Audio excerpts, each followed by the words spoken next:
Banjir selama sebulan yang tak kunjung surut mengakibatkan ratusan warga di Desa Bojo Asri, Kecamatan Kalitengah, Kabupaten Lamongan, Jawa Timur mulai kesulitan mendapatkan pasokan air bersih.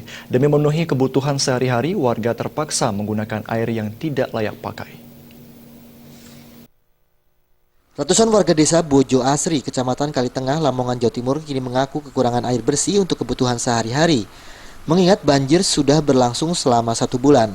Kondisi ini membuat warga terpaksa menggunakan air banjir yang bercampur dengan limbah rumah tangga untuk kebutuhan seperti mencuci, peralatan dapur, mencuci pakaian, dan bahkan untuk mandi.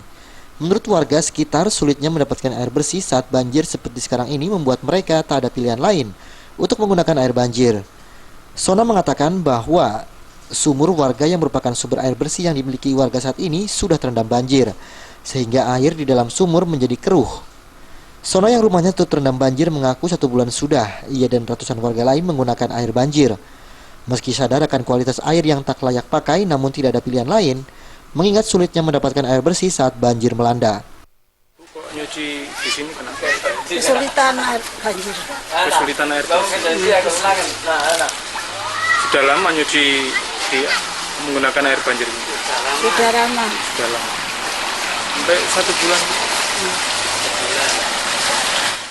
Dari musibah ini, warga berharap ada perhatian serius dari pemerintah daerah dan memperhatikan nasib korban banjir, seperti memberikan bantuan pasokan air bersih yang sangat dibutuhkan warga. Dari Lamongan, Jawa Timur, Muhammad Basoir melaporkan.